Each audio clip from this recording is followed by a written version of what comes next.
un texte que nous connaissons. Marc, chapitre 6, versets 33 à 42. Amen. Beaucoup de gens les virent s'en aller et les reconnurent. Et de toutes les villes, on a couru à pied et on les dévança au lieu où ils se rendaient. Quand il sortit de la barque, Jésus vit une grande foule et fut ému de compassion pour eux, parce qu'ils étaient comme des brebis qui n'ont point de berger. Et il se mit à leur enseigner beaucoup de choses. Alléluia. Comme l'heure était déjà avancée, ses disciples s'approchèrent de lui et dirent: ce lieu est désert et l'heure est déjà avancée. Renvoie-les, afin qu'ils aillent dans les campagnes et dans les villages des environs pour s'acheter de quoi manger. Jésus leur dit: donnez-leur vous-même à manger. Mais ils lui répondirent: irions-nous acheter des pains pour 200 deniers et leur donnerions-nous à manger? Et il leur dit: combien avez-vous de pain? Allez voir. Ils s'en assurèrent et répondit: 5 et 2 poissons. Alors il leur commanda de les faire tous asseoir par groupe sur l'herbe verte. Il s'assit par rangées de 100 et de 50. Il prit les 5 pains et les 2 poissons, et levant les yeux vers le ciel, il rendit grâce. Puis il rompit les pains. Il les donna aux disciples afin qu'ils les distribuassent à la foule. Il partagea aussi les 2 poissons entre tous. Tous mangeaient et furent rassasiés. Alléluia. Que Dieu nous bénisse ce matin. Par sa parole, tu peux t'asseoir dans la présence de Dieu. Quel beau passage. De toute façon, tout ce qui concerne le Seigneur est tellement beau. Et on peut s'apercevoir que on a toujours, tous les jours, de quoi entendre sur le Seigneur Jésus. Trop de choses à entendre sur le Seigneur Jésus. Amen. Surtout à savoir. Amen. Il y a trop de choses qui comptent, trop de choses. Alors le thème de ce matin, il prend soin de ceux qui le suivent. Qui prend soin? Jésus prend soin de ceux qui le suivent. Jésus prend soin de ceux qui marchent après lui. Amen. De ceux qui se rendent là où il est. De ceux qui s'appliquent à rechercher sa voie. Amen. Qui s'efforcent, ce n'est pas toujours facile, mais qui s'efforcent à le faire. Amen. Jésus prend soin d'eux. Prendre soin de quelqu'un, c'est s'occuper de la personne. Amen. S'occuper, tout gérer concernant la vie de cette personne. Et Jésus prend soin de vous. Amen. Quel que soit, Jésus il prend soin de vous. Qui n'a pas 3 repas ici? Amen. Et je parie que même s'il y a des personnes qui ont 2 repas, c'est juste parce qu'elles ont fait le choix d'avoir 2 repas par jour. Pas parce que la vie t'impose le fait de manger 2 fois par jour ou 1 fois par jour. Amen. Dieu prend soin. Et nous avons lu Marc chapitre 6, le verset 33 jusqu'à 42.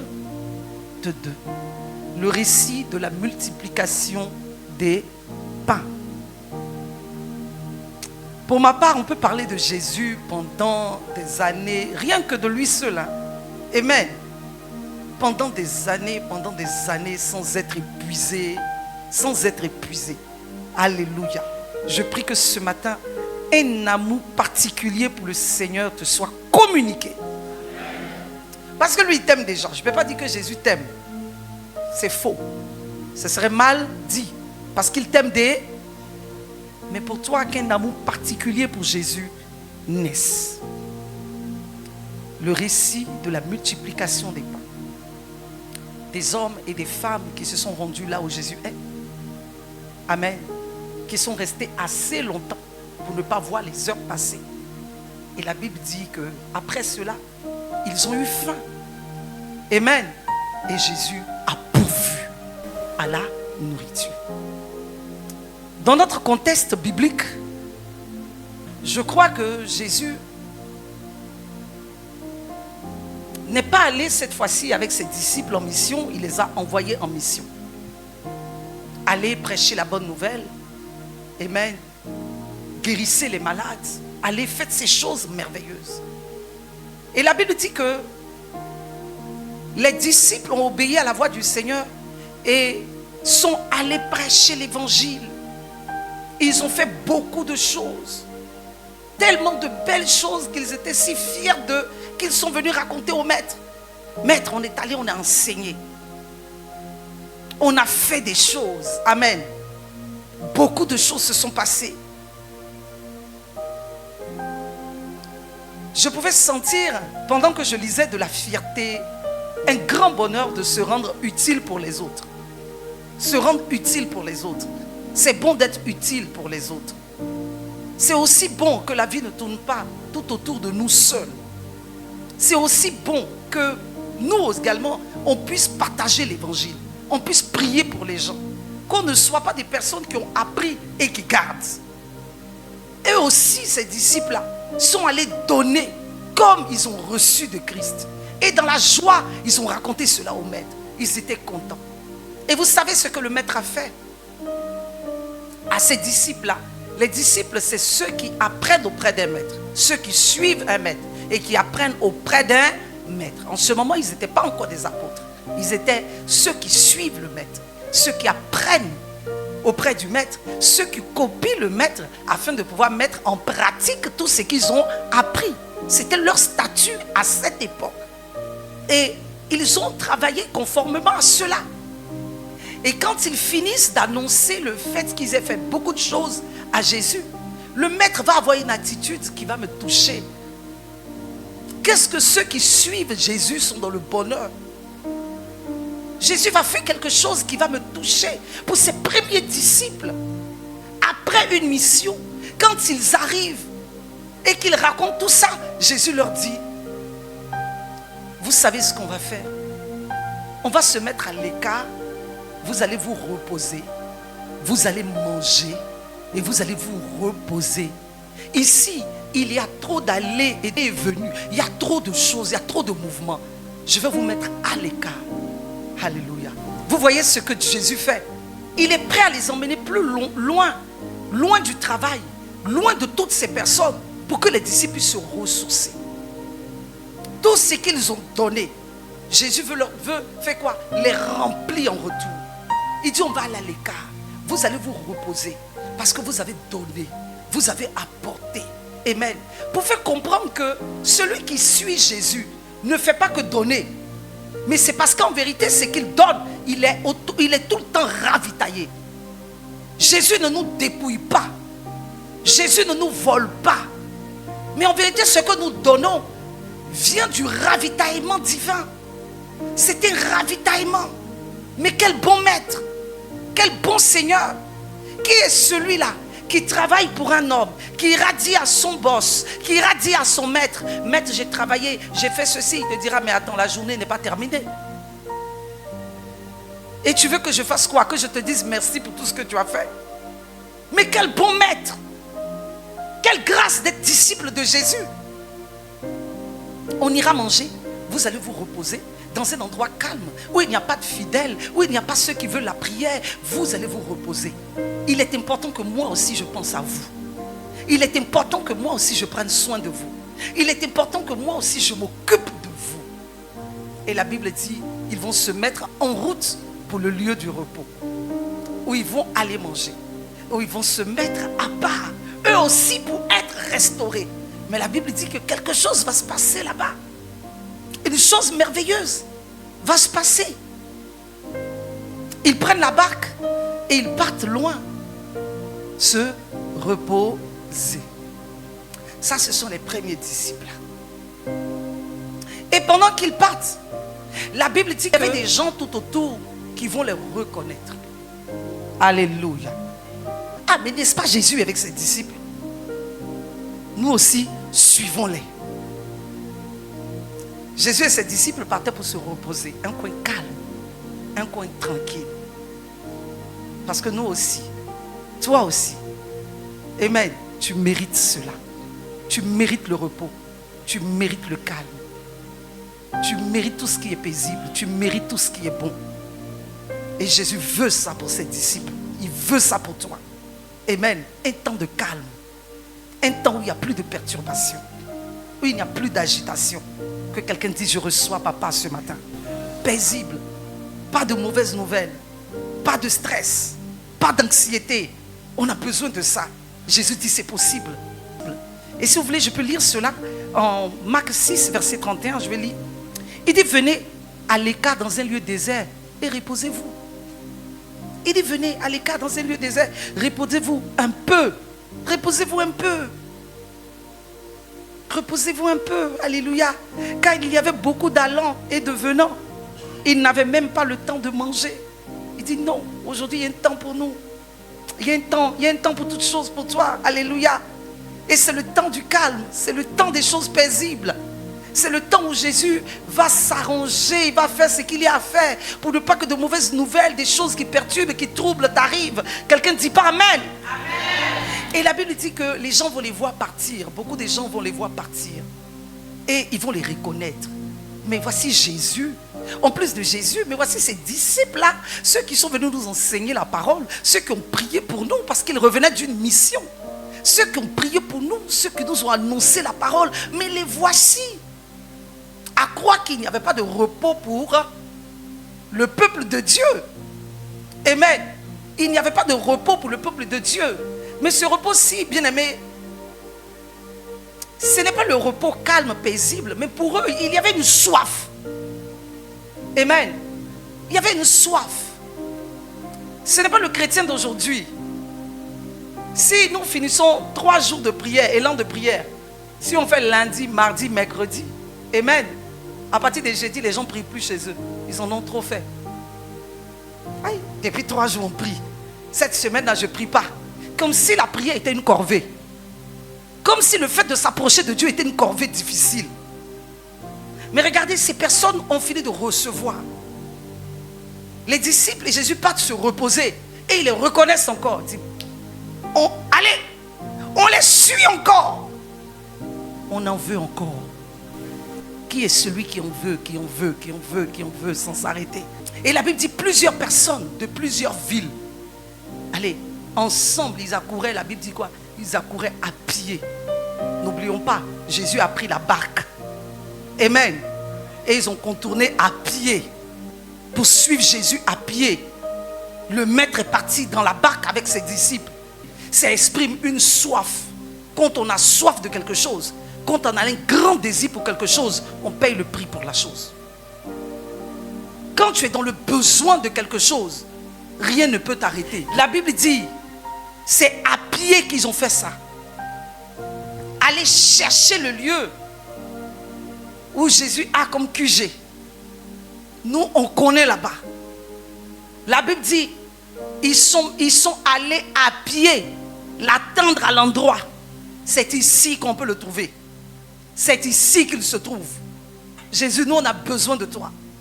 Ce que tu nous as donné, ce que tes disciples nous ont donné, nous, on en veut encore. On en veut encore. Quelle grande soif. Quel grand désir de rechercher en lui un abri. De rechercher en Jésus un abri. Ça devrait être l'attitude de tous les hommes.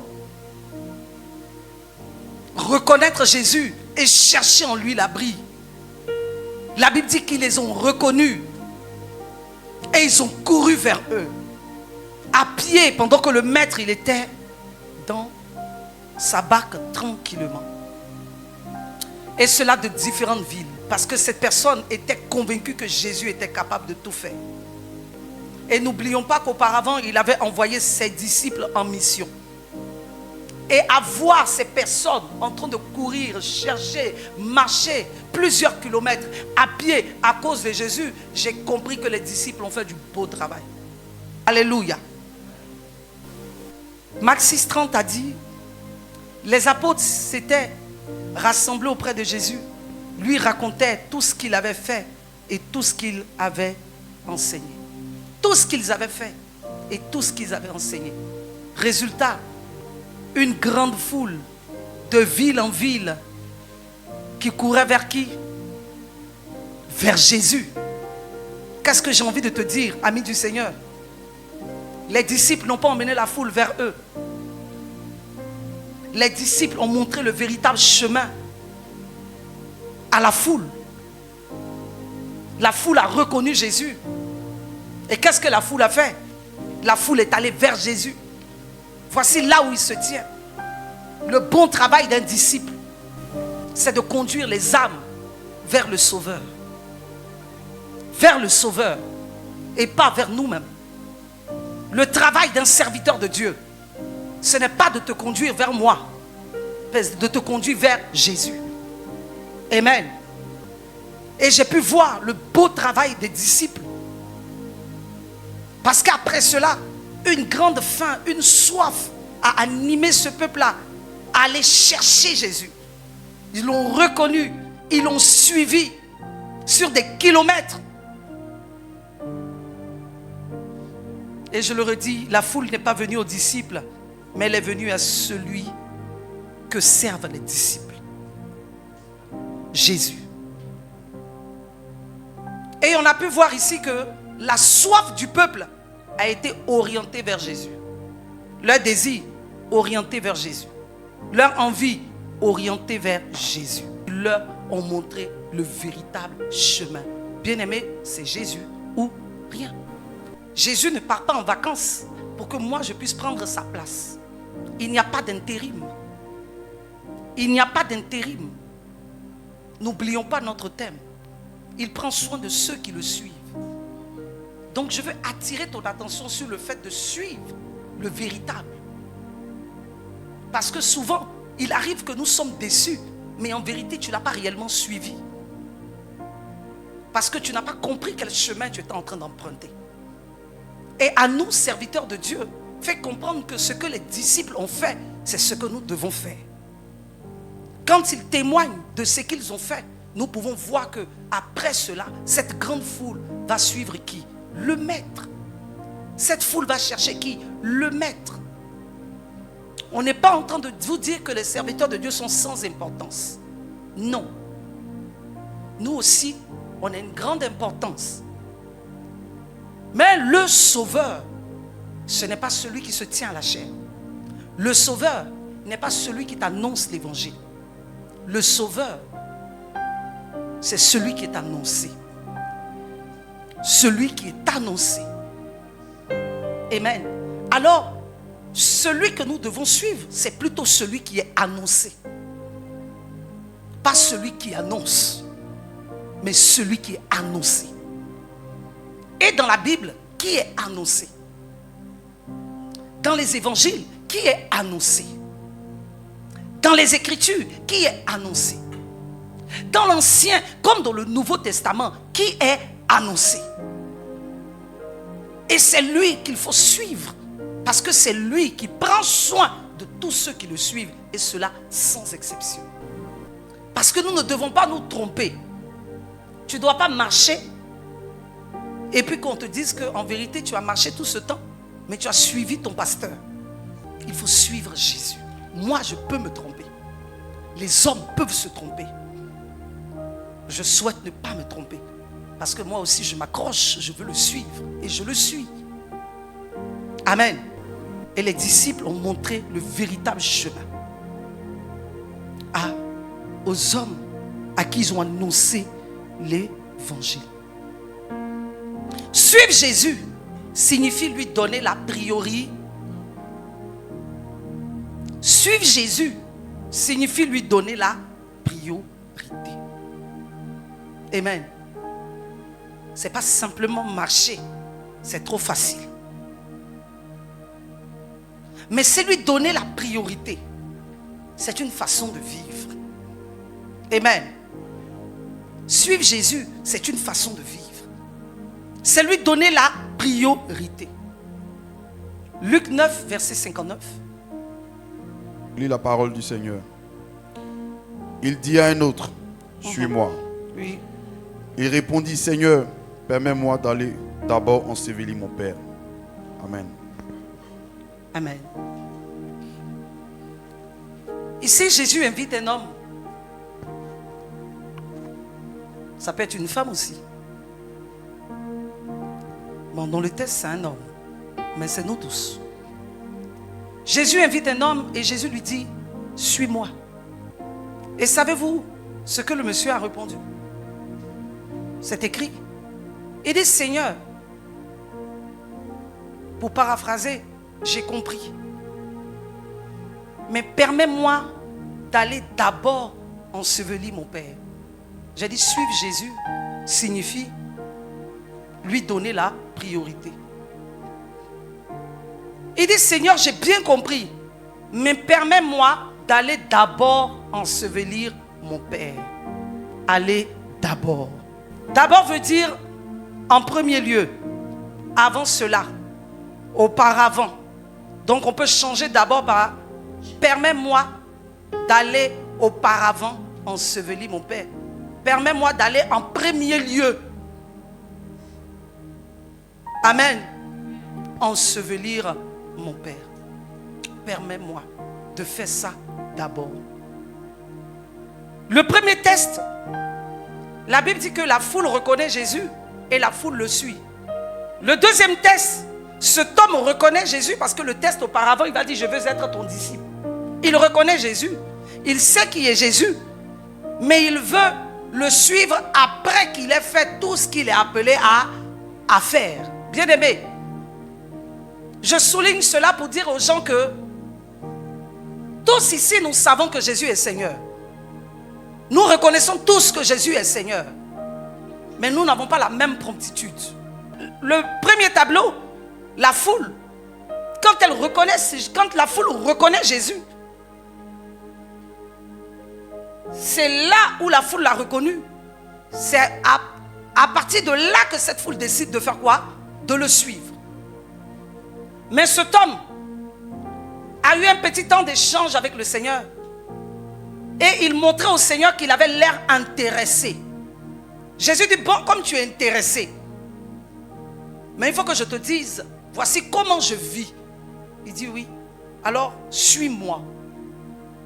Il dit, j'ai pas de maison. Je suis comme un loup qui dort dans sa tanière. Autrement dit, où la nuit me trouve, je dors. Tu peux me suivre.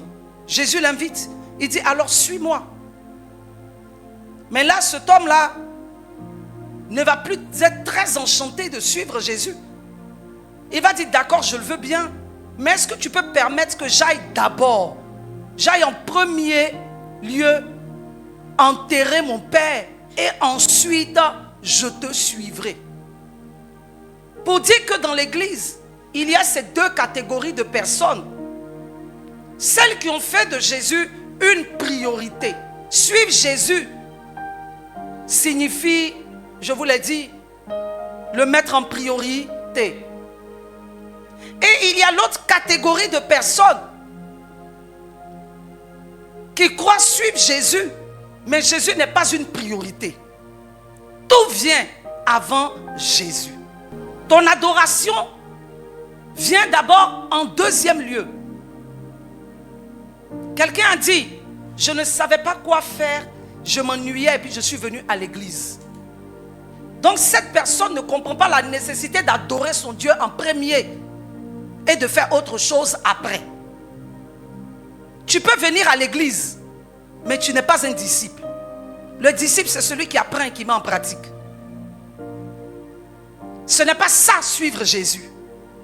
Il y a des gens qui ont mis Jésus après, laisse-moi aller d'abord. Qui viennent à l'église, mais Jésus n'est pas une priorité parce qu'ils ont leur jeunesse d'abord. Qui viennent à l'église, Jésus n'est pas une priorité parce qu'ils ont leur argent d'abord. Ils ont tout ce qui concerne leur chair d'abord. Ils ont tout ce qui concerne leur vie d'abord. Et Jésus passe en second. Je crois qu'on commence à se comprendre. Et cet homme, si on veut tenir compte de cette période-là, à cette époque là-bas, Je crois que ce qu'il était en train de dire à Jésus était simplement une excuse pour ne pas suivre Jésus. Il dit, permets-moi d'aller enterrer mon père d'abord. Vous savez, à cette époque chez eux, quand quelqu'un meurt, entre les 6 heures et les 8 heures, on enterre la personne. Ce n'est pas nous, on ne met pas dans le formol. On ne met pas le formol dedans plutôt. Entre les 6 et les 8 heures, on enterre la personne. Et si tu es un fils, on suppose que tu es le fils ou l'un des fils du père. Il n'est même pas question pour toi que tu sois en train de traîner comme ça. Ce n'est pas possible. Vous êtes auprès du corps de votre père. Ils ont une tradition. Donc on peut comprendre que je vais aller ensevelir d'abord est une excuse. Jésus va répondre à son excuse en disant, laisse-les morts enterrer leur mort. Jésus est conscient que c'est un père.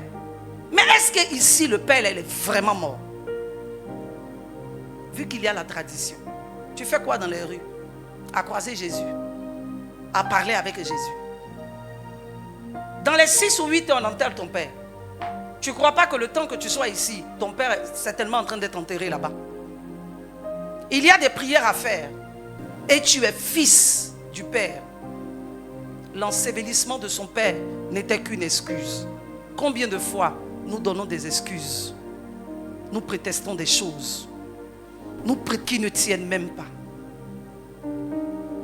Des gens ont dit, moi j'ai acheté un champ de nuit. Il faut que j'aille le voir.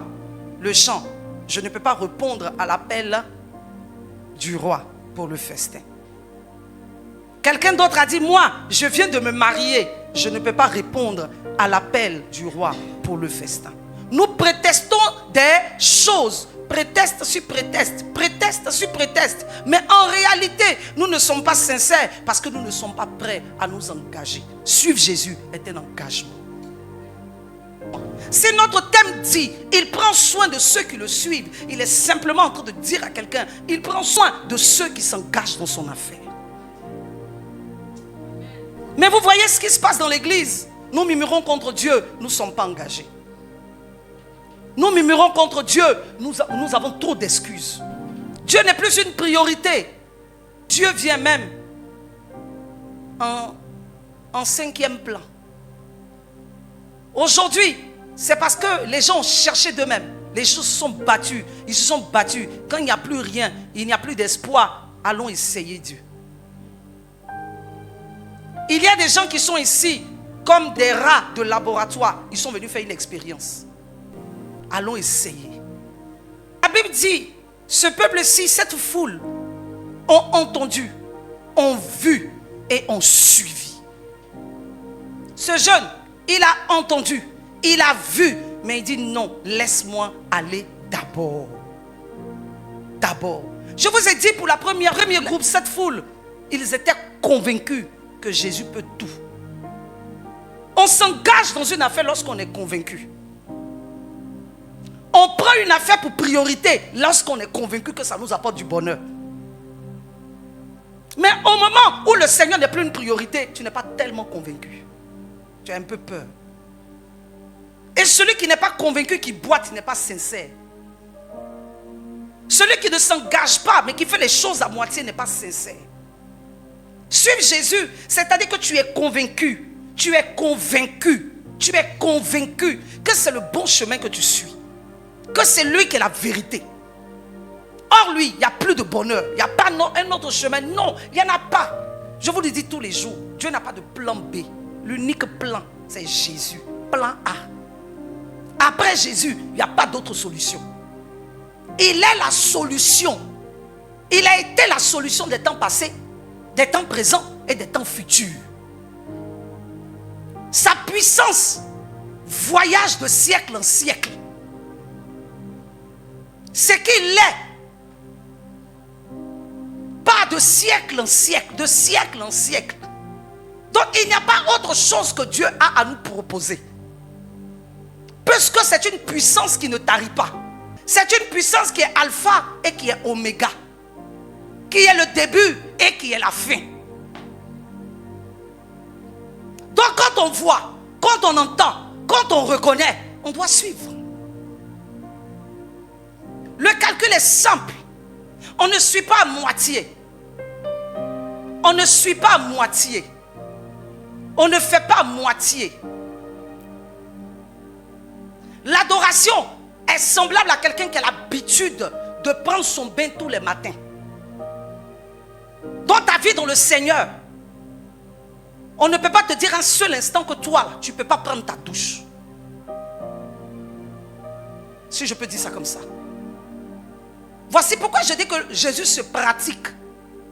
C'est un rituel que tu pratiques toute ta vie. Parce qu'on ne peut pas enlever cela de ton agenda. On ne peut pas enlever cela de tes habitudes. On ne peut même pas enlever cela de tes pensées. Quand on dise qu'il y a quelqu'un ici qui ne se brosse pas les dents le matin et qui sort. Il y a des gens qui en ont dans leur voiture, au bureau, partout. Parce qu'ils ont une habitude. Quand ils ne font pas, ils sont malades. Quand tu vois la personne de la journée, qu'est-ce qui se passe? Non, je n'ai pas pu faire ce que j'ai l'habitude de faire dans ma salle de bain. C'est une priorité pour toi de faire cette chose. Tu t'es engagé à le faire, pourquoi? Parce que ça fait partie de toi. Ça coule dans ton ADN maintenant. C'est ça cette affaire de Jésus. On ne peut pas dissocier notre vie de Jésus. Je ne peux pas dire je m'appelle Fleur, je suis à gauche et puis que mon Jésus est à droite. Moi et Jésus ça fait un. Quel que soit l'endroit où je suis. C'est pour cela que l'esprit en nous peut nous convaincre que nous sommes dans le péché. Parce qu'il est là à tout moment. Signal d'alerte, signal d'alerte. Ce n'est pas à part. Ça n'est pas à part. Et puis toi aussi à part. Église, nous allons dans les temps où les choses ne vont pas s'améliorer. Celui qui dit que j'ai vu un temps nouveau, je pense que le temps nouveau qu'il a vu, ça doit être après l'enlèvement. Les choses ne vont pas s'améliorer. On prie que le Seigneur nous donne la force de surmonter les épreuves, tout ce qui va venir dans ce monde, tout ce qui se passe, que le Seigneur nous donne de tenir ferme face à la tentation. Mais les choses ne vont pas s'améliorer. Et je trouve qu'il y a tellement de choses à dire sur Jésus qu'on ne peut pas parler d'autre chose. Il est notre vitamine, il est l'antibiotique, il est ce qu'il faut. Il est ce qu'il faut pour ce monde si malade. Et aujourd'hui, il vient comme avec une pancarte vous proposer quelque chose. Je prends soin de ceux qui me suivent. Si aujourd'hui, il y a toutes les propositions à la télévision, on est dans un monde de réseau. Jésus est en train de parler de son réseau. Il est en train de parler de son réseau. Il dit, moi aussi j'ai un réseau. Le réseau là, ceux qui me suivent, je vais prendre soin de vous. N'ayez pas peur. Les trésors de l'Égypte là, ça vous appartient. Vous n'avez pas besoin d'être comme eux pour briller dans ce monde. Vous n'en avez pas besoin. C'est une histoire de réseau. Mais il faut être convaincu. Amen. Il faut être convaincu. Et la puissance de Dieu peut te donner d'être convaincu. Le Saint-Esprit, nous n'avons pas besoin d'avoir des discours persuasifs pour essayer de vous convaincre. Mais l'Esprit, par sa puissance. Quand tu es convaincu, tu es convaincu. Ne laisse plus l'ennemi travailler. Tu es convaincu, tu es convaincu. C'est ta voix, c'est ton choix. C'est lui que tu suis. C'est ton Dieu. Alléluia. Que la gloire revienne au Seigneur. Que le nom de l'Éternel. Les premiers disciples ont demandé à Jésus ce qu'il en est d'eux. Nous on te suit. C'est bon de demander. Amen. C'est bon, c'est pas méchant de demander. Alléluia. Matthieu 19, verset 27. Je lis la parole du Seigneur. Amen. Pierre, prenant alors la parole, lui dit, voici, nous avons tout quitté et nous t'avons suivi. Qu'en sera-t-il pour nous? Alléluia. Le tout quitter. Dieu n'est pas en train de te dire aujourd'hui, quitte ton travail. Souvent l'évangile n'est pas bien compris. Il n'est pas en train de dire, il faut abandonner tes enfants. Il n'est pas en train de te dire, il faut abandonner ton travail, ta famille. Non. Quand Pierre lui pose la question, voici, et nous, quel est notre sort? Quel sera notre sort? Nous qui te suivons là. Amen. Parce que nous, on est convaincus. Nous, là, on est touchés. Alléluia. Nous sommes mordus. On ne sait plus où on va aller. Amen. Tout ce qu'on fait là, c'est en Jésus. Amen. Oh. On ne sait plus où on va aller. On n'a plus d'autre issue. On est hanté même par le fait même de faire les choses du monde. On ne peut pas faire. Amen. Les anses que les autres ont pour faire comme ça. Et puis Jésus pardonne. Nous, on sait que le pardon de Jésus là, ce n'est pas pour nous pousser au péché. Le pardon est venu pour nous dire que tu n'as plus besoin de pécher. Nous, on a compris, Seigneur, nous là, c'est quoi notre sang? Nous qui avons tout abandonné. Et tout abandonner, comme j'ai dit, ce n'est pas tout laisser tomber. Ce n'est pas tout fuir. C'est lui dire simplement, nous qui t'avons donné la priorité sur tout. La priorité sur le foyer. Amen. Je te donne la priorité sur mon foyer. Je te donne la priorité sur mes enfants. Je te donne la priorité sur mon travail. Je te donne la priorité sur tout. C'est ça. Parce que tu as abandonné dans ton foyer ton plaisir personnel. N'est-ce pas? Tu as donné la priorité à Jésus sur ton foyer.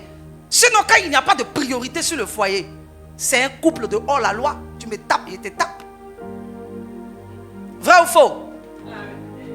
Si tu ne donnes pas la priorité à Jésus dans ton foyer, tu me trompes, je te trompe. Tu me fais, je te fais. C'est ça le monde. Mais quand tu donnes la priorité à Jésus dans ton foyer, quels que soient les événements, Jésus prend le contrôle, c'est toi. Jésus, c'est toi.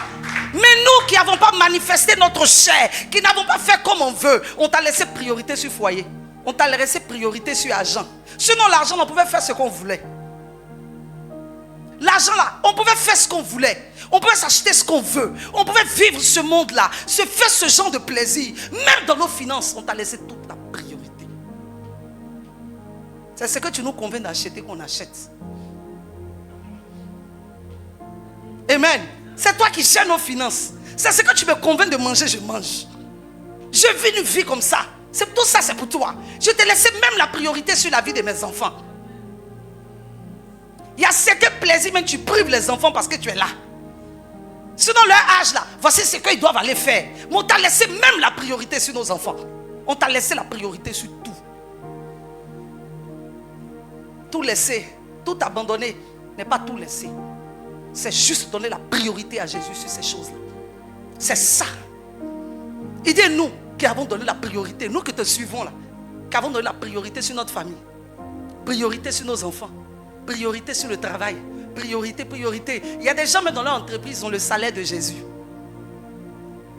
Je ne te parle pas de la dîme, mais ça veut dire qu'ils ont le salaire de Jésus. Ça veut dire lui-même tellement son alliance avec Jésus est forte. Nous qui avons laissé la priorité sur tout, qui avons donné la priorité sur tout. C'est quoi le bénéfice de te suivre? C'est quoi le bénéfice? Nous, on a tout laissé. Tu dis que tu prends soin de ceux qui te suivent. C'est quoi le bénéfice? Sinon, souvent, on a envie d'être nous-mêmes. Mais quand tu as donné la priorité à Dieu sur quelque chose, tu t'éteins. Tu t'éteins. Et tu le laisses travailler. J'ai donné la priorité sur ma vie. Ah, moi, je pense que c'est ce genre de prédication qu'il faut aimer, Église. Ayez une relation au Seigneur, avec le Seigneur, ayez la vie avec le Seigneur. Vous voyez, le monde nous fait croire que Jésus ne bénit pas. J'ai dit, Satan, même dans sa plus grande folie, ne peut pas te donner une chose que Jésus est capable de te donner. Quand Dieu donne, c'est de qualité. C'est de qualité. Adhérons tous au réseau Jésus-Christ Sauveur. Alors, c'est quoi le bénéfice de te suivre? Et la Bible nous présente tellement de choses sur le Seigneur qu'il faut saisir. Il faut saisir le bénéfice de le suivre. Et la Bible dit que les gens vont le suivre et vont aller là où il était censé être, au repos, au calme et manger avec ses disciples. Je vous l'assure que si moi et mes collaborateurs, on a décidé d'aller manger quelque part et que je vous croise là-bas, je vais vous faire palabre. J'ai dit, mais qu'est-ce que vous voulez? Vous voulez boire mon sang ou quoi? Mais c'est quoi? Laissez-nous un peu vivre. Vous voyez, c'est pour ça que j'ai dit, ne venez pas aux hommes, allez directement à Jésus. Amen. Tard dans la nuit même, on voit, mais puis on tourne. Oh, Jésus est vous là-bas. Allez directement chez lui. J'ai envie d'être sincère avec vous. Mais regardez ce qui se passe. Lorsque Jésus veut donner ce beau repos, ce beau calme à ses disciples, le temps de manger et tout. La Bible dit dans le verset 33, verset 34, plutôt, de Marc chapitre 6, le verset 34. Quand je commence à parler de verset, vous retournez directement au texte de base. Amen. C'est que c'est notre texte de base. Regardez le verset 34. La Bible dit, quand il sortit de la barque, Jésus vit une grande foule. Et qu'est-ce qui s'est passé là? Il fut ému de compassion pour eux. Parce qu'ils étaient comme des brebis qui n'ont point de berger. Il se mit à leur enseigner beaucoup de choses. Jésus va se reposer avec ses disciples. Il dit, regarde, on s'éloigne de toute cette foule-là. On se met quelque part, on va aller manger. On va aller se reposer. Il arrive là. Ils l'ont encore suivi là. Ils l'ont encore fait de lui leur priorité. Vous êtes encore là. À me mettre au devant de tout. Me prendre comme votre priorité. En ce moment précis, bien-aimé, ton attitude ne peut faire qu'une seule chose. Créer de la compassion dans le cœur de Dieu. Dans le cœur de Dieu. Tu ne peux pas le suivre, puis il va être amer contre toi. Il connaît tes lacunes, il connaît tes faiblesses, il sait quand tu chutes, il sait quand tu tombes. Mais la seule chose, c'est ta capacité à pouvoir le mettre en priorité. Tu n'es pas saint, mais il est là. Tu n'es pas bon, mais c'est lui. Tu n'es pas la meilleure des personnes, mais c'est lui. Tel que je suis, Seigneur, je viens à toi. La Bible dit, il les regarde. Une foule venue de plusieurs villes. Quelqu'un qui voulait se reposer, qui voulait manger, se mettre au calme. Il voit Sima, il voit Bossé, il voit Josiane, il vous voit. Oh Jésus, Jésus, Jésus. Je ne sais pas ce que j'allais devenir si je ne connaissais pas Jésus. Oh, c'est une bénédiction d'être chrétien. Un Dieu, quand la Bible parle de lui, la Bible parle de l'intensité de son amour. C'est une flamme qui ne s'éteint pas. Il regarde. Et la Bible dit, il est rempli de compassion. Rempli de compassion. Il regarde. Et puis il est peiné de voir les autres peinés. Son cœur rempli de douleur. De voir le manque, la douleur, la souffrance dans laquelle tu te trouves. Alléluia. Et la Bible dit, ils étaient comme des brebis qui n'avaient pas, ils n'étaient pas des brebis qui n'avaient pas de berger. Mais c'était comme des gens qui étaient là, qui ressemblaient à des gens qui n'ont pas de berger. Et pourtant ils ont un berger. Ils voulaient ressembler aux autres, mais pourtant toi tu en as. Ils avaient l'air des autres, de ne pas avoir de défenseur, de ne pas avoir de protecteur, de ne pas avoir de pourvoyeur. Mais ils ont un pourvoyeur rempli de compassion qui pouvait ressentir, puisqu'on n'a pas les mêmes douleurs, nous n'avons pas les mêmes épreuves, nous n'avons pas les mêmes peines, nous n'avons pas les mêmes souffrances. Mais regardez Jésus, capable de ressentir la souffrance d'un tel. Et la Bible dit c'est une foule, mais il ressent les douleurs de tout le monde. Il est peiné pour tout le monde et il veut venir en aide à tout le monde, quels que soient les problèmes. Il est en face de cette foule. Il les regarde. Et puis peut ressentir en ce moment précis ce que ressent Dorcas, ce que ressent Rodrigue et son cœur. Alléluia. Son cœur ressent toutes ces souffrances. La compassion, c'est lorsqu'on partage les souffrances des autres. C'est ça le point de leur venir en aide. En aide. Je pouvais voir Simon Pierre en train de faire la tête, encore eux. On pouvait voir les autres. On n'a pas parlé de compassion pour eux. On a parlé de compassion pour le maître. On n'a pas parlé de compassion pour les serviteurs. On a parlé de compassion pour ton Jésus. Pierre a dit, oh, ceux-là, mais il ne pouvait pas laisser au moins 2 heures de temps passer, on va manger un peu. On va manger un peu. On va se restaurer là un peu. Juste un peu. Alléluia. Il était rempli de compassion. Il est rempli de compassion pour toi qui le suis. Il est rempli de peine pour toi qui le suis. Il ressent ta douleur, toi qui le suis.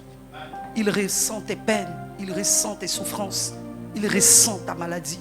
Il ressent tes craintes. Il ressent toutes ces choses. Ne crois pas que Jésus ne ressent pas cela. Jésus ressent cela. Il ressent ta frayeur. Il sent quand tu es faible. Il sait quand tu es fort. Il sait quand tout va mal. Il sait ces choses. Et il ressent cela.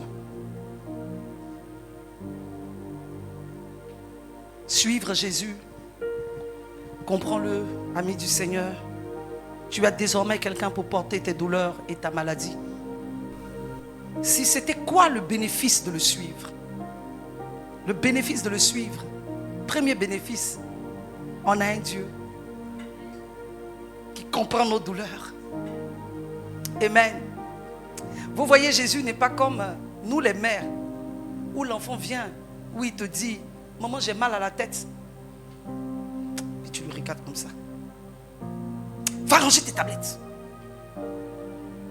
C'est-à-dire que tu n'as pas regardé même à la douleur de l'enfant. Tu as cherché à savoir qu'est-ce qui lui a donné le mal. Jésus, il te guérit et il te prévient ensuite de ne plus faire. Amen. Alléluia. Suive Jésus. Tu as désormais quelqu'un pour porter tes douleurs et ta maladie. Quand tu le suis, tu n'es plus seul. Tu as désormais quelqu'un pour porter tes peines. Quelqu'un a dit, je suis seul dans ma vie. Oh Jésus, je suis seul. Pour mes souffrances, mais je ne vois personne. Je ne vois même pas mes frères. Je ne vois même pas ma soeur. Je ne vois même pas mes parents. Mais ils sont méchants. Ils sont durs avec moi. Je suis seul dans ma souffrance. Tu n'as pas encore compris. Le bénéfice de suivre Jésus, tu n'es plus seul dans tes souffrances. Quand Jésus voit ceux qui le suivent, la Bible dit qu'il est ému de compassion. Ému de compassion. Si tu as Jésus, tu as tout. Mais combien de fois nous voulons voir le secours de Dieu de la façon dont nous nous imaginons? Quand tu es en peine, tu regardes le téléphone. J'ai dit à maman depuis hier que je suis malade, elle ne m'a même pas appelé. Jésus, je suis seule. Jésus, je suis seule. Et puis l'instant d'après, c'est une sœur de la communauté qui t'appelle. Allô, comment tu vas? Je suis malade. Oh, ma sœur, j'arrive chez toi. Je viens chez toi. On va prier ensemble. Jésus va te guérir. Je vais même faire la cuisine pour toi. Je vais même t'aider pour ton ménage. Ami du Seigneur, tu as voulu que ce soit un moment fleur. Mais Jésus a répondu présent par la présence d'une autre personne. Regarde ce que Jésus fait. Ne regarde pas ce que toi tu veux voir. Regarde ce que Jésus fait. L'église est malade parce que l'église ne veut voir que ce qu'elle s'imagine. J'aurais voulu. Laisse Dieu manifester sa volonté dans ta vie. De toute façon, si maman Fleur vient, je ne pourrais même pas laver tes habits. Je ne pourrais même pas faire ton ménage. Je viendrai prier. Mais le Seigneur sait que si c'est la servante Happy, elle fera ton ménage. Elle préparera pour toi. Il t'emmènera quelqu'un dans une situation qui est bien plus efficace que le secours que tu t'es imaginé. Le secours que tu t'es imaginé, il enverra quelqu'un bien plus efficace. Tu n'es plus seul. Jésus, je suis seul. Attends une minute, tu vas voir. Ce qu'il a préparé pour toi. Comment il s'est organisé pour toi. Il a fait quelque chose. Donc, désormais, tu as quelqu'un pour porter ta douleur et ta maladie, aussi physiquement que spirituellement. Suivre Jésus, ça j'ai aimé. Ce n'est plus être dans l'erreur. Tu as quelqu'un avec toi pour porter tes douleurs, tes peines. L'autre bénéfice, bien aimé, on n'est même pas encore arrivé au matériel. Spirituellement, tu n'es plus seul. Tu es là. Et il va matérialiser cela par des personnes qui viendront vers toi. Aussi, il le fera. Suivre Jésus. Deuxièmement, suivre Jésus, ce n'est plus être dans l'erreur. Quand tu le suis, l'esprit de l'erreur, se tromper dans l'erreur, perpétuel recommencement, vie gâchis, c'est terminé. La Bible dit, après qu'il soit ému de compassion, qu'est-ce qu'il a fait? Il a beaucoup enseigné ceux qui l'ont suivi. Il a donné la parole. Il les a enseignés. Après qu'on lise cela. Amen. Le verset 34 de Marc chapitre 6. Je lis la parole du Seigneur. Quand il sortit de la barque, Jésus vit une grande foule, Oui. et fut ému de compassion pour eux, parce qu'ils étaient comme des brebis qui n'ont point de berger. Et il se mit à leur enseigner beaucoup de choses. Il se mit à leur enseigner beaucoup de choses. Il va leur donner la parole. Mon fils, voici ce que la parole de Dieu dit. Voici ce que Dieu dit. Voici ce que Dieu dit. Donc suivre Jésus, tu n'es plus dans l'erreur. Sans la parole, notre vie est une vie d'erreur. Parce que toi, tu ne sais pas faire la différence entre le bien et le mal. Tu n'as pas de connaissance. Tu ne sais même pas qui est Dieu. Tu ne connais pas sa puissance. Tu ne sais pas de quoi il est capable pour toi. Ta vie est une erreur. Suive Jésus. Alléluia. Ce n'est plus être dans l'erreur. Matthieu 22, verset 29. Jésus leur répondit, vous êtes dans l'erreur, parce que vous ne comprenez ni les Écritures, ni la puissance de Dieu. Amen. Amen. Amen. C'est puissant. Ils sont dans l'erreur. Pour quelle raison? Parce qu'ils ne comprennent pas ni les Écritures, ni la parole de Dieu. Vous avez vu tout à l'heure quand Pierre a dit, j'ai tout quitté pour te suivre. Vous avez pensé que c'était tout abandonné. Mais c'est donner la priorité à Jésus sur ces choses. Donc quand on ne comprend pas, on est dans l'erreur. Beaucoup n'ont plus suivi Jésus parce qu'ils ont entendu Pierre dire, j'ai tout quitté pour te suivre. Aïe, donc je dois tout quitter. Pourtant, si tu donnes la priorité à Jésus, même ce qui était difficile, Jésus te fera faire ces choses facilement. Amen. Il dit, voilà, vous êtes dans l'erreur parce que vous ne comprenez ni les Écritures, ni la puissance de Dieu. Donc, suivre Jésus nous donne de ne plus être dans l'erreur. Parce que quand on suit Jésus, quand on est disciple de Jésus, on est disciple que lorsqu'on apprend la parole auprès de lui, il nous enseigne. On n'est plus dans l'erreur. Et pourquoi les gens sont dans l'erreur ici? Il s'agissait des Sadducéens qui ne croyaient pas à la résurrection. Pourquoi ils sont dans l'erreur? Parce qu'ils n'ont pas la parole. Ils n'ont pas l'enseignement. Ils s'opposent aux enseignements de Jésus. Donc ils ne peuvent pas comprendre la puissance de Dieu qui peut donner à quelqu'un de ressusciter des morts. Ils ne peuvent pas comprendre. Voici pourquoi on ne peut pas dire qu'on suit Jésus et puis commettre encore des erreurs. Suivre exige que on aime aussi la parole. On aime la parole. C'est ça, suivre Jésus. Alléluia. Que la gloire revienne au Seigneur. Martin Bible a dit, vous errez ne connaissant point les Écritures. Donc celui qui suit Jésus marche avec des pas précis pour atteindre un objectif précis. Donc quand on ne suit pas Jésus, on erre. Je ne sais pas ici des gens qui sont à la quatrième étape de leur vie. Amen. Ta vie est comme les montagnes russes. Si on t'explique il y a 2 ans où la personne était, aujourd'hui, mais en si peu de temps, tu as vécu beaucoup de choses en même temps. Comme si ta vie n'avait pas d'objectif à atteindre. Tu erres. Tu erres. Tu vas ça et là, sans objectif. Tu tournes en rond. Simplement parce que tu n'as pas de repère. Tu ne suis personne. Voici pourquoi j'ai dit que suivre Jésus nous épargne de l'erreur. Martin dit, ça t'épargne de l'errance. Ça t'épargne de l'errance. Donc le bénéfice, il y a des bénéfices de suivre Jésus. Pierre qui le demande. Je n'ai pas envie d'imaginer sa vie un seul instant s'il n'avait pas suivi Jésus. Il avait une entreprise en faillite. Une belle-mère maladive. Jésus dit, tu ne seras plus pêcheur de poissons, je te ferai pêcheur d'âmes. Orientation précise sur sa destinée. Mais aujourd'hui, les gens courent ici, ils courent là-bas, ils courent ici. On est dans un monde où chacun court, chacun se bouscule, personne. Mais vous n'avez pas de berger, vous ne suivez personne. Vous ne suivez personne. Celui qui suit Jésus a une foi constante posée dans son église. Vrai ou faux? Mais il y a des gens tous les 2 mois qui ont une nouvelle église. Tous les 2 mois, tu as la recherche, tu erres. Parce que tu ne suis pas le véritable. Nous qui suivons le véritable, nous sommes sereins, assis. Amen.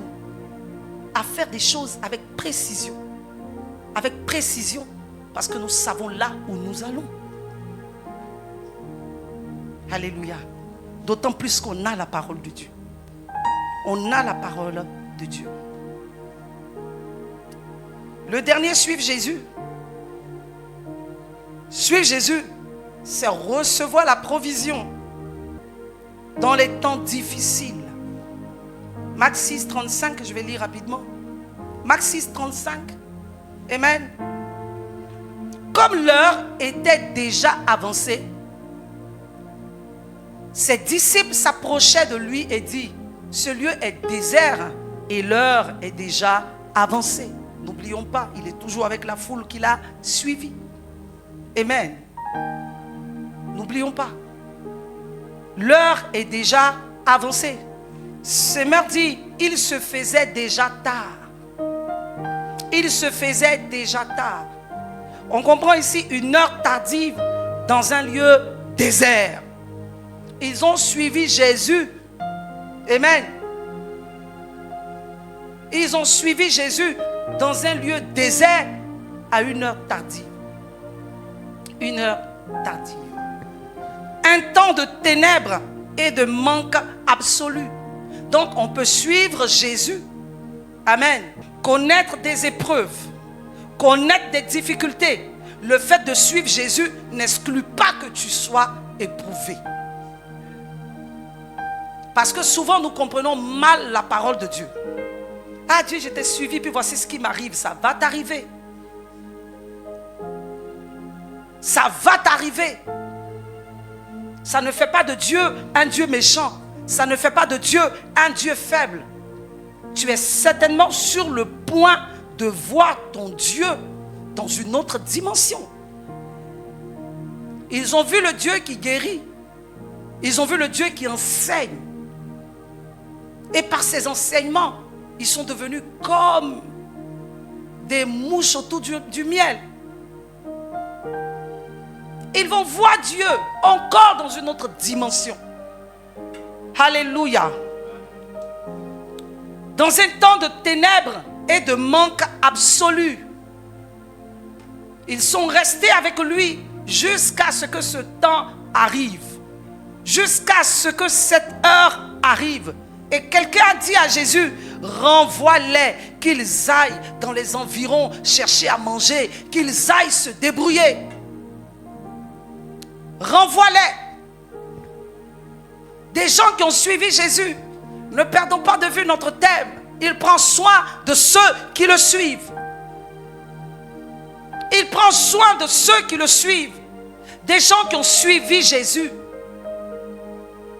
Qui ont été avec Jésus. Et voici que l'heure des ténèbres est arrivée, les temps de difficulté, les temps de manque, parce que les ténèbres expriment ici les difficultés. Ténèbres et désert, difficulté et manque. Et quelqu'un qui dit à Jésus, bon, il faut les renvoyer. Autrement dit, ils t'ont suivi pendant des années, ils t'ont suivi pendant des semaines, ils t'ont suivi pendant des jours. Et pour nous ici, pour quelqu'un qui est attaché au Seigneur depuis longtemps, ils t'ont suivi pendant des années. Mon frère, c'est chaud. Va te débrouiller. Va te chercher. Comme ce que les gens ont l'habitude de dire, aide-toi et le ciel t'aidera. Moi, je ne m'aiderai en rien. Jésus, tu vas m'aider. Amen. Ce n'est pas biblique. Et c'est ce qu'ils étaient en train de dire à Jésus. Ils n'ont qu'à les aider. Je m'aide en faisant quoi? Je me débrouille en faisant quoi? Je t'ai suivi jusqu'ici. Ce problème spirituel, tu le règles. Je t'ai suivi jusqu'ici. Les ténèbres de ma vie, Jésus, tu règles. Tu es celui-là qui est capable d'incliner les cœurs. La Bible dit que le cœur du roi est comme un fleuve entre les mains. Tu l'inclines partout. Pour ce travail, tu inclines un cœur. Je n'ai pas la capacité d'incliner un cœur. Je n'ai pas non plus la capacité de donner à ma tête de plaire. C'est toi qui peux répandre sur ma vie l'huile de la faveur. Jésus, tu vas régler le problème toi-même. Ce qui est impossible, c'est toi qui règles. Quelqu'un a dit, allez vous chercher. Allez vous débrouiller. Bien-aimé, Jésus dit, il n'en est pas question. Ce n'est pas possible. Des gens ne peuvent pas me suivre. Des gens ne peuvent pas marcher après moi. Être dans des difficultés à 7 heures des ténèbres et moi me désengager. Pour des gens qui se sont engagés. Quand 2 personnes s'engagent, c'est ça l'alliance. Quand viendra l'heure des ténèbres, Jésus interviendra dans ta vie. Il honore son alliance. Il dit, c'est pas possible. Ce n'est pas possible. Vous allez leur donner à manger. Autrement dit, on va leur donner à manger. La nourriture ne viendra pas d'ailleurs. La provision ne viendra pas d'ailleurs. Elle viendra d'ici, de là où nous sommes. Elle viendra d'ici. Elle ne viendra pas d'ailleurs. En ce moment, m'ont-ils suivi pourquoi? Mais ça s'en ressemblait tellement à une chose invraisemblable. Les disciples ont dit, mais c'est pas possible. Qu'est-ce que tu es en train de nous dire? Voici le prix d'un morceau de pain. Et puis c'est 5000 personnes. Une autre version a dit, sans compter les hommes, les femmes et les enfants. 5000 personnes. Ah Jésus, oui on comprend. On t'a vu faire de grands miracles. Jusqu'ici, soyons raisonnables. Il faut que les gens là, ils se battent un peu. Amen. Suivre Jésus, ça ne veut pas dire que nous sommes des fainéants. C'est juste qu'on l'a mis en priorité. On a fait de lui une priorité au travail. On a fait de lui une priorité. N'est-ce pas? Mais maintenant où il y a des problèmes, on me dit d'aller faire plus d'efforts que je n'ai jamais fait. On me dit d'aller chercher encore où je n'ai jamais cherché. Mais j'ai cherché toujours conduit, dirigé par lui. J'ai fait les efforts selon la capacité qu'il me donnait de fournir des efforts. J'ai fait ce que je pouvais faire. Mais maintenant, je ne peux plus rien faire. Je ne peux plus rien faire. Jésus se doit de le faire pour moi. Je ne peux plus rien faire. Et Jésus est capable de le faire. Jésus est capable de le faire. Il est capable d'opérer ce miracle dans ta vie. À 7 heures tardives. À 7 heures tardives. J'ai envie de demander à quelqu'un, il est quelle heure dans ta vie ce matin? Quelle heure est-il dans ta vie ce matin? Est-ce que c'est une heure où toutes les choses étaient désespérées? Toutes les choses sont dites désespérées. C'était un cas désespéré, situation désespérée pour un grand nombre de personnes qui l'ont suivi. Et Jésus a pris la décision de ne laisser aller personne se débrouiller lui-même. Il a pris la décision. Il a dit à ses disciples, la provision ne viendra pas d'ailleurs. La provision viendra d'ici. Je suis la provision de mon peuple. Je suis la provision de ceux qui me suivent. Je suis la provision de ceux qui ont fait de moi une priorité. J'ai envie de dire à quelqu'un, quelle que soit l'heure qui peut se faire dans ta vie, sois sûr d'une chose, tu ne seras pas dans la honte. Quel que soit ce que les gens diront, quel que soit ce que les gens te feront comprendre. Le monde veut nous faire croire que nous perdons le temps lorsque nous sommes dans la présence de Dieu. Mais entre nous, si on n'était pas ici ce matin, il nous proposait quoi? Qu'est-ce qui nous donne de gagner le temps à l'autre côté là-bas si on perd ici dans la présence de Dieu? Les gens vont dire que vous avez passé toute la journée, maintenant il se fait tard, il est minuit, il est 1h du matin. Vous êtes tous affamés, où est votre Dieu? Où est votre Dieu? J'aime Dieu souvent quand il laisse qu'on soit affamé afin qu'il nous approvisionne. Amen. Mais si tu n'as pas faim, comment peux-tu apprécier la qualité du repas qui t'est donné. La qualité du repas qui t'est donné. Les gens veulent nous faire croire ce qui est faux, ce qui n'est pas vrai. On veut nous faire croire qu'on perd le temps. On veut nous faire croire qu'on prie pour des choses qui sont censées être normales. Vous priez pour tout. Vous priez pour tout. Vous priez pour tout. Même les choses pour lesquelles on ne prie pas, vous priez pour ça. Justement, on prie pour ces choses parce que le Seigneur est une priorité dans notre vie. On sait qu'on peut tout par lui, que nous ne sommes rien sans lui. C'est notre choix. Et tu dois être convaincu de ton choix. Tu dois être convaincu de ce que tu fais. Ces personnes étaient convaincues. Ces personnes étaient là jusqu'au soir. Jusqu'à 7 heures tardives. Ces personnes elles ne se sont pas attendues à ce que ces choses arrivent. Amen. Elles étaient très contentes dans sa présence. Mais on peut trouver que dans sa présence, il peut arriver que les ténèbres arrivent. Pourtant, ces personnes étaient constantes dans sa présence. Ces personnes étaient là. Elles n'ont pas bougé. Elles étaient heureuses. Elles étaient là. Mais le temps de se rendre compte, il est très tard. Il n'y a pas à manger. Les enfants ont faim. Les gens ont soif. Les gens ont soif. Alléluia. Alléluia. Dans ces ténèbres. Et Jésus nous a promis quelque chose, amis du Seigneur. Je vous ai dit dimanche dernier que le Havre devait faire cette expérience. De faire quoi? De noter les promesses de Dieu dans vos Bibles. Et il faut lire les promesses de Dieu. Il faut lire. Bien aimé, ne négligez pas. Lisez les promesses de Dieu. Que la voix du malin ne dise pas pourquoi tu choisis ce qui te plaît. Croire aux promesses fortifie et nous maintient sur le droit chemin. Parce que tu crois qu'il fera pour toi. Amen. Et Jésus nous promet quelque chose dans Jean chapitre 8, verset 12, je vais lire. Dans ces temps de ténèbres, où tout est noir, tout est sombre, le Seigneur se présente encore à nous avec une belle promesse. Jésus leur parla de nouveau et dit, je suis la lumière du monde. Je suis la lumière du monde. Ça veut dire ce monde-ci, je suis la lumière qui vient éclairer ce monde-ci. Je suis la lumière qui vient éclairer ce monde-ci. Regardez ce monde. Regardez ce monde. Les gens prétendent avoir mis tellement de lumière. Regardez le lancement de quelque chose que je ne dirai pas. Regardez tout ce qui s'est passé. Regardez ces lumières. Mais vous n'avez pas idée de combien de fois le monde est dans les ténèbres. Et Jésus dit, je suis la lumière du monde. Je suis cette lumière venue éclairer les ténèbres de ce monde. Celui qui me suit, comme cette foule l'a suivi, comme nous le suivons, ne marchera pas dans les ténèbres. Mais il aura la lumière de la vie. Par ma lumière, et aura la lumière de la vie. Alors si dans ce temps de ténèbres, pour ces personnes qui peuvent tout signifier, le contexte biblique parle d'une faim physique, soif physique. Mais le contexte dans lequel nous sommes, ça peut être pas pour toi la faim physique, la soif physique. Amen. Mais de vraies ténèbres spirituelles, des problèmes spirituels, de vrais problèmes spirituels. Et les problèmes spirituels, il y en a plein. Il y a des ténèbres dans la vie de certaines personnes au point où ils sont tellement liés par les choses de ce monde qu'ils ne savent comment sortir. Il te dit qu'il est la lumière de ce monde et jamais tu ne marcheras dans les ténèbres. Il est cette lumière qui illumine ton esprit. Dans les ténèbres, il est cette lumière qui illumine ton esprit, qui renouvelle ton intelligence dans ce monde très obscur. Qui renouvelle ton intelligence dans ce monde très obscur. Qui est également la lumière qui fera fuir tous les esprits impurs dans ta vie spirituelle.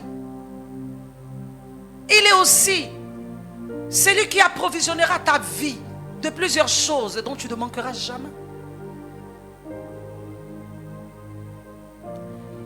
Et j'ai lu une petite histoire quelque part qui m'a très édifiée. Une femme a appelé sur une chaîne radio chrétienne, je crois. Et elle a appelé à l'aide. Elle a dit qu'elle avait très faim. J'ai faim. Mes enfants et moi, on n'a pas à manger. Les enfants et moi. Mes enfants et moi, on n'a pas à manger. J'ai faim. Et l'animateur, chers auditeurs, voici cette femme qui appelle. Elle a donné son adresse et tout. Et vous savez ce qui s'est passé ce jour-là? Aucun chrétien n'a réagi. Aucun chrétien n'a réagi. Ils n'ont pas rappelé à la radio. Ils ne se sont pas dirigés également vers l'adresse de cette femme. Mais ce jour-là, il y a quelqu'un qui a entendu. Et cette personne était un mystique. Et puis il dit, je vais lui faire des vivres et tout. Et je vais emmener. Et elle saura, ces chrétiens-là sauront que c'est nous qui dirigeons le monde. Et il lui a fait ce beau cadeau. Il est allé la taper à sa porte. Il dit, madame, voilà. Ce que ton Jésus n'est pas capable de te donner.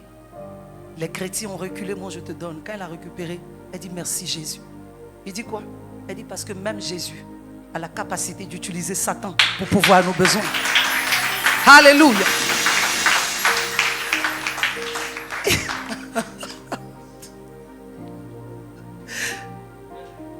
Quand il fait ça, il pensait l'avoir. Et puis il dit, voilà les chrétiens, c'est une nourriture, c'est moi Satan, je t'envoie cela. Elle a levé les yeux au ciel et puis elle dit, merci Jésus. Il dit, mais ce n'est pas Jésus qui te donne. Elle dit, merci Jésus. Dans ces temps de manque et de ténèbres, tu m'as encore montré combien de fois tu es puissant. Même Satan, tu l'utilises pour répondre à nos besoins. Alléluia. Alléluia. Jésus travaille. Il travaille. Il travaille. Il dit, allez voir ce que vous avez. Allez voir. Amen. 5 pains et 2 poissons. 5 pains et 2 poissons. Il dit, combien avez-vous de pain? Allez voir. Il s'en assurait et répondit, 5 et 2 poissons. Il dit, alors faites-les asseoir. Faites-les asseoir par groupe. De 50, de 100. Allez, faites-les asseoir. Et souvent, on peut être là et puis se dire, mais qu'est-ce qui va se passer? On peut suivre Jésus et puis se dire, mais qu'est-ce qui va se passer? Si tu t'es déjà posé la question de ce qui va se passer, alors tu seras un grand téléspectateur de la gloire de Dieu dans ta vie. Qu'est-ce qui va se passer? Jésus, qu'est-ce qui va se passer? Et la Bible dit que avec les quelques morceaux de pain et quelques morceaux de poisson, toutes ces personnes ont mangé. Il y a eu la multiplication des pains. Multiplication de pain, multiplication de poissons. Les gens ont mangé, au point où il est même resté 12 paniers. J'ai simplement envie de dire à quelqu'un qu'au travers de ce test, le Seigneur a montré combien de fois il s'engage à prendre soin de nous dans tous les domaines. Dans tous les domaines. Pas un seul, mais dans tous les domaines. Jésus prend soin. Jésus prend soin dans tous les domaines. Regarde le domaine de ta vie. Regarde. Jésus travaille dans le secret. Il travaille dans le secret. Si tu as dit dans tel domaine, tu sais dans ce domaine-ci, le travail de Dieu est tellement puissant, la gloire de Dieu, tu la verras. Jésus est venu pour apporter la lumière dans tous les domaines de nos vies. Le salut, la santé, le bonheur, l'amour, la joie. Il dit, je suis la lumière dans ce monde. Et cette lumière n'est pas que pour nous éclairer spirituellement. Elle est venue pour agir dans tous les domaines. Il prend soin de ceux qui le suivent. Si ce matin, tel que cela a été enseigné, tu fais de Jésus ta priorité, il fera de tes affaires sa priorité. Ce n'est pas du donnant-donnant, mais c'est un principe. Jusqu'à la fin, il continuera d'être toujours ému de compassion pour toi. Toutefois qu'il te verra, toutefois que tu seras dans sa présence, il n'aura pas un seul jour où tu seras dans sa présence et tu diras je n'ai rien senti. Ce sont tes émotions. Mais spirituellement, Dieu travaille toujours. Dieu ne s'appuiera pas sur tes émotions pour travailler. Tu peux ne pas sentir, tu peux ne pas ressentir, tu peux ne pas voir. Mais je te dis, il faut que ton cœur soit rassuré. Jésus travaille. Et ce qu'il t'a promis, ton Dieu le fera. Il prend soin de ceux qui le suivent.